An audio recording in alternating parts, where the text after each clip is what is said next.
Xin chào quý vị và các bạn. Rất vui gặp lại quý vị và các bạn trong video mới này.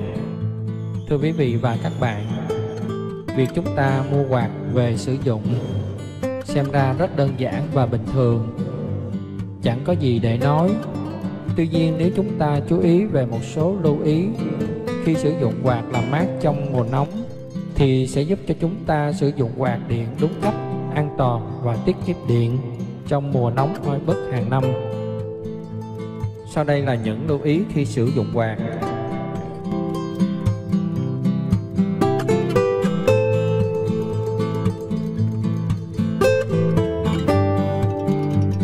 Thứ nhất, chúng ta lưu ý đến công suất và tốc độ của quạt. Khi sử dụng quạt ở tốc độ làm mát lớn thì tất nhiên điện năng tiêu thụ sẽ cao. Do đó nhu cầu sử dụng ở cấp độ nào thì nên bật quạt chạy ở cấp độ đó. Có thể sử dụng chế độ hẹn giờ để giảm tốc độ quạt, hoặc tắt quạt vào ban đêm.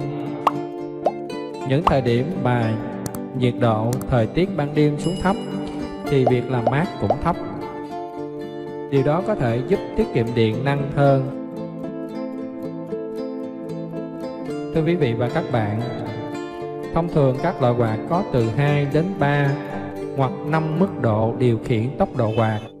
Nếu chọn mức độ có gió cao nhất, tức quạt sẽ phải hoạt động hết công suất và tiêu thụ điện năng nhiều nhất.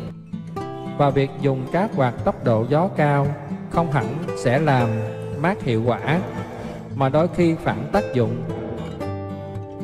Vì khi tạo gió mạnh và nhanh, quạt hút đẩy không khí nóng nhiều hơn, tạo cảm giác hanh khô oi bức trong không gian làm mát gia tăng cao. Do vậy, hãy chọn mức gió nhẹ hoặc trung bình, đủ để làm dịu và điều hòa không khí hợp lý, cũng như tiết kiệm điện năng.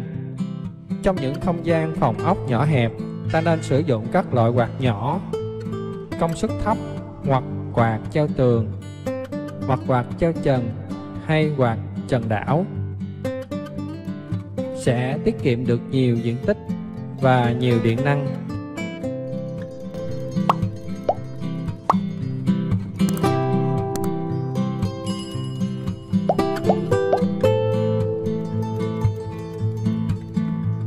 Thứ hai, chúng ta nên có thói quen tắt quạt khi không sử dụng.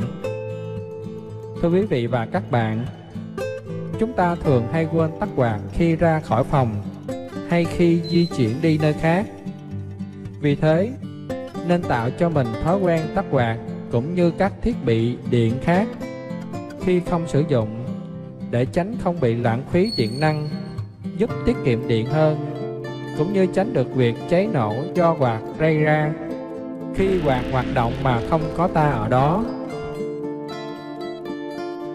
Chúng ta nên dùng những loại quạt điện có chức năng hẹn giờ và thường xuyên sử dụng chúng, sẽ giúp tự động tắt quạt khi chúng ta đi khỏi mà quên tắt quạt.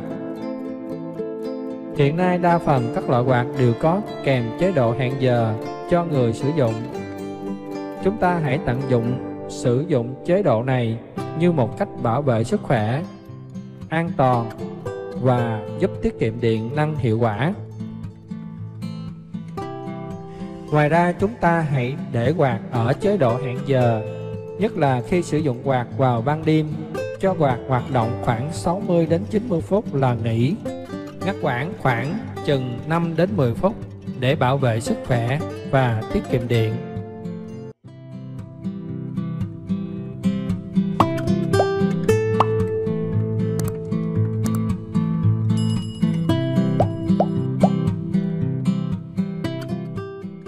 Thứ ba, để bảo vệ sức khỏe, chúng ta chú ý những điểm sau. Không ngồi vào quạt khi ra nhiều mồ hôi.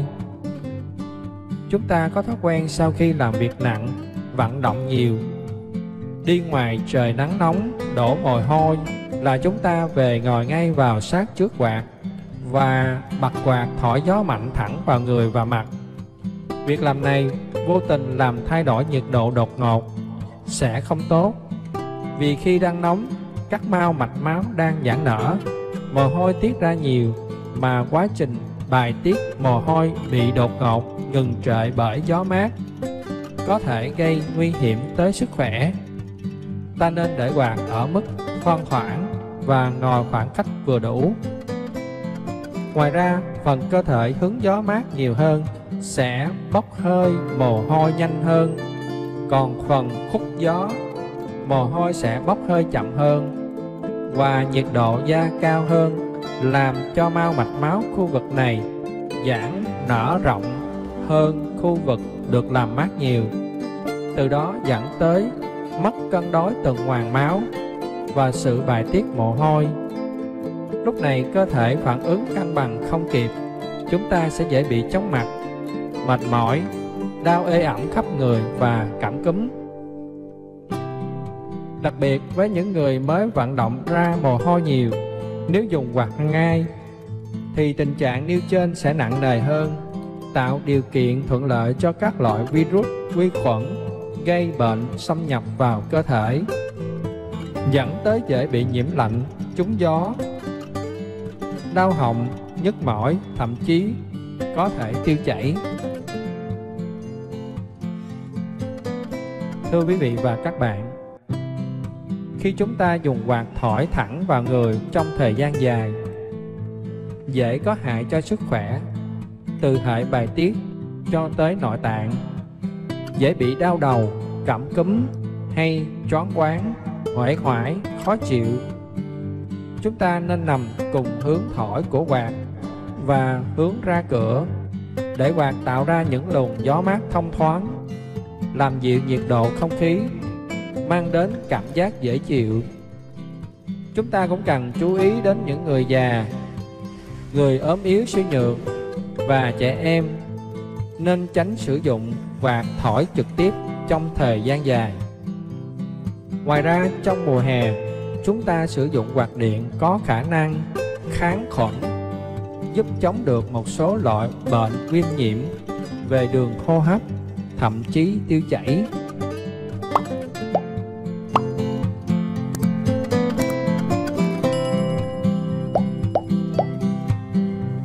Thứ 4, chúng ta không sử dụng quạt trong thời gian dài và chú ý đến an toàn. Việc sử dụng quạt điện trong suốt 24/24 khi thời tiết nóng nực oi bức có giúp làm mát điều hòa không khí liên tục, nhưng lại là cách khiến quạt nhanh nóng, mau hư hỏng, giảm tuổi thọ. Nặng hơn thì bị quá tải, dễ gây cháy nổ, bó trục bạc cứng cốt quạt sau khoảng thời gian 6 tháng sử dụng.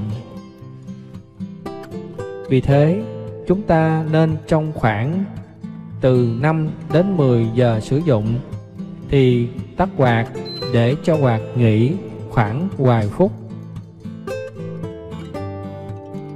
Thưa quý vị và các bạn, nếu nhà có trẻ nhỏ, chúng ta nên chú ý đến phần vị trí đặt để quạt, làm sao cho quạt xa tầm tay của trẻ nhỏ một cách an toàn. Hoặc chúng ta có thể sử dụng những cái loại quạt có thanh năng lồng quạt bảo vệ an toàn cao, hay là các quạt có chức năng tự ngắt điện khi quạt bị ngã đổ, ví dụ như quạt bàn hợp đảo. Thưa quý vị và các bạn, vào mùa hè, nhu cầu sử dụng điện tăng, do đó hay xảy ra tình trạng bị mất điện thường xuyên, sẽ tạo ra cảm giác khó chịu vì thời tiết nóng và oi bức. Hiện nay trên thị trường có nhiều loại quạt được sản xuất với tính năng tích điện, hoặc là quạt được dùng bằng năng lượng mặt trời, khá tiện lợi và đáp ứng được trong những thời gian bị cúp điện. Tuy nhiên, hiệu năng công suất không thể sánh được bằng những quạt sử dụng điện trực tiếp, nhưng nó lại đáp ứng kịp thời cho chúng ta trong thời gian cúp điện. Và nhất là những quạt điện năng lượng mặt trời còn giúp cho chúng ta tiết kiệm được điện năng hơn trong mùa nóng.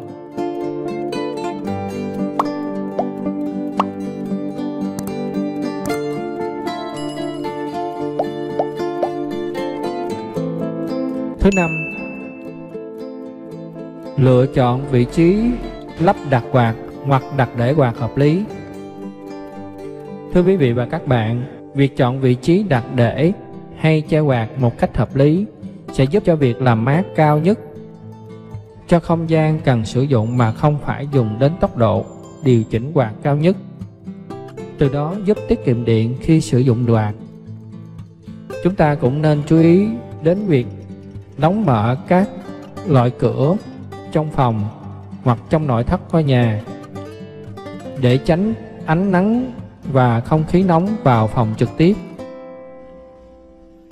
Chúng ta nên chọn đặt quạt cho hướng gió thổi ra các vị trí mà không khí có thể lưu thông dễ dàng, như các loại cửa sổ, cửa đi, hệ thống thông gió hay giếng trời.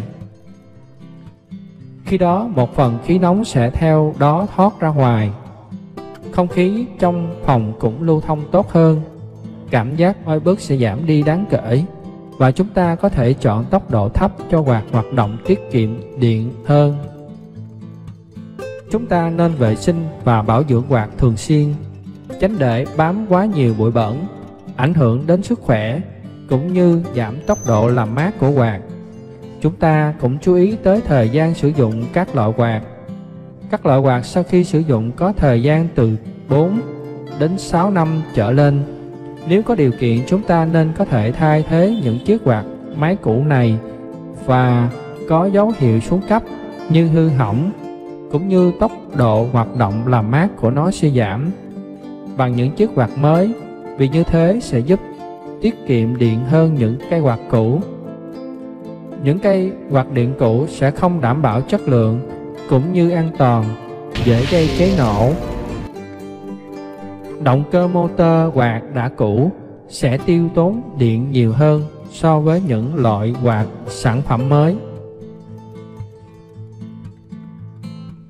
Thưa quý vị và các bạn, bên trên là 5 lưu ý trong khi sử dụng quạt làm mát không khí trong mùa nóng, cũng như sử dụng quạt làm điều hòa lưu thông không khí trong nội thất nhà ở hàng ngày trong năm. Xin cảm ơn quý vị và các bạn đã xem video. Xin chào tạm biệt và hẹn gặp lại trong video khác.